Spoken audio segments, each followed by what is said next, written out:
On this episode of That Carolina Guy, I want to take you back to 1986, folks.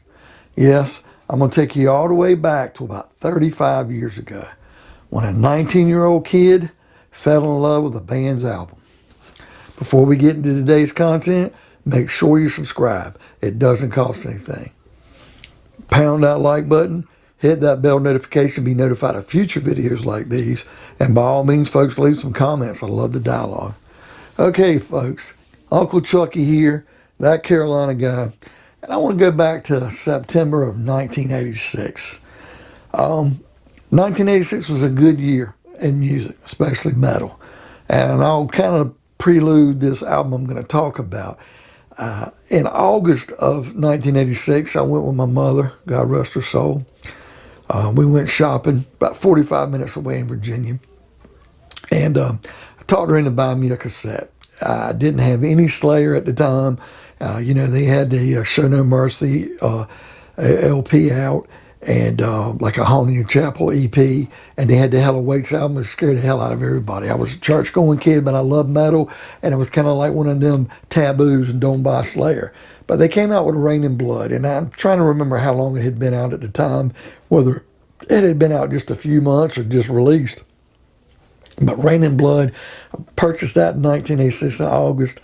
I'll never forget taking it home and listening to it, and I was exhausted. It was an incredible CD, or cassette, I should say, at the time.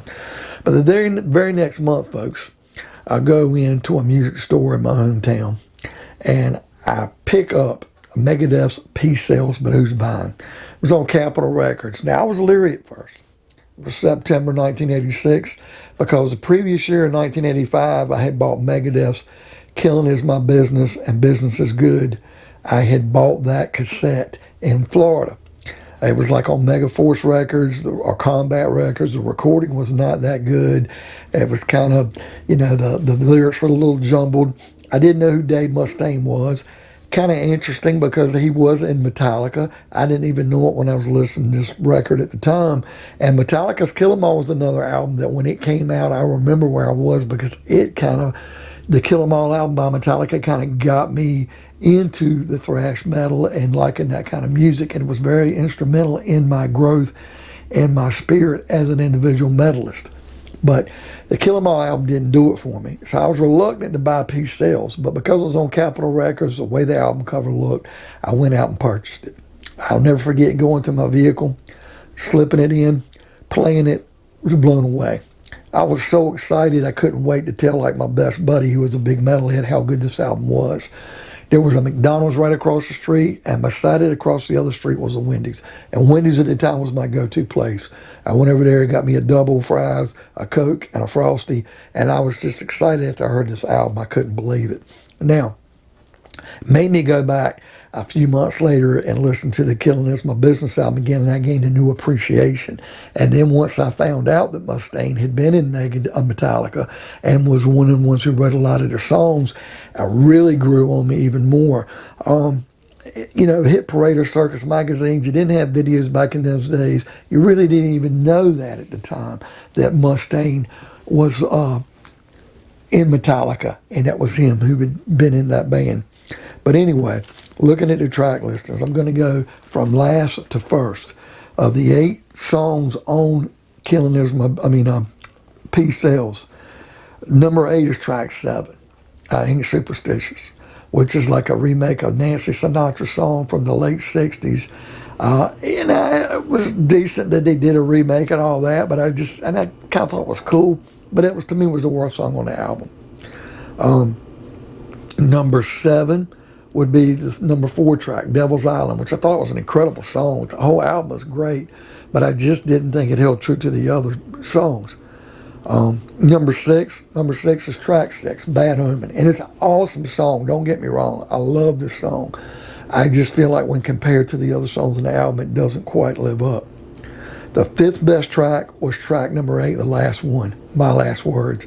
Dave Mustaine's lyrics, his finesse with those lyrics, the beat, the opening guitar, just when the drums come in, it was an awesome, awesome album. Number 4 Number 4 if you had the LP, it was the B side. It was the very first song, but it's track 5. It's the instrumental "Good Morning," how the guitar screams and pulls you in. Then it jumps into the song "Black Friday." Awesome, awesome song. It is by far one of the greatest Megadeth songs ever, but it can only crack the top 4 here. Number 3 was the title track, "Peace Sells, But Who's Buying?" Now, right away, that was the title of the album. And when you listen to the album the first few times, that's your favorite song. That's the go-to song, the very first video from Megadeth. Problem is, as you start listening to the album more, it slips. It doesn't slip because it's any good. It's held the test of time. It's just the other 2 songs on this album rose to a more prominent level. Number 2 was the second video that they had. It was the first track on the album, "Wake Up Dead." And Dave Mustaine talks about getting drunk, coming home at 3 in the morning. He's scared to death. He doesn't want to wake his girlfriend because he knows he's going to be in trouble. He's going to wake up dead. And the guitar screaming that song, his vocals, he even says the girl's name Diana. It's just a great song, just awesome. And the video was great. Now, the number 1 song to me was the second track on this album. It's my all-time favorite Megadeth song. I've heard this song for 35 years now, and I've never gotten tired of it. I can hear it every day, as a matter of fact, to this day, and love it. It's called "The Conjuring." The way the drum beats go in there, the bass to start, this song off, the screaming guitars, and the way Dave Mustaine's voice cuts through on this album. This song is so great. Now look, if I only could take 10 albums on a deserted island with me, this would be one. This is the greatest Megadeth album by far. And after hearing the album, I went back and listened to "Killers of My Business," and it grew on me. And that's probably in my top 3 Megadeth albums of all time. Now, after Peace Sells came out, they did "So Far So Good So What" was a good album. It's in my top 4, and they had some really great songs on the album, like 502, "Hook and Mouth," "My Darkest Hour." Great songs on the album, but they just could not live up to Peace Sells. And to me, their second best, tied with "Killing Is My Business," is probably "Rust in Peace." That's a great album, but I don't think after that any of their albums would live up. They would let me down. I love Megadeth. I know some Megadeth fans swear by their songs, swear by their music. The newer albums come out, people love them.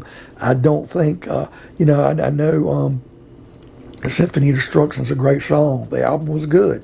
Just cannot live up to what Peace Sells was. Same thing with "Euthanasia" and some other Megadeth albums. It just cannot live up to what Peace Sells, But Who's Buying is. It was an awesome album. And when it came out in '86, there was just a feeling and a time and a presence and where metal was.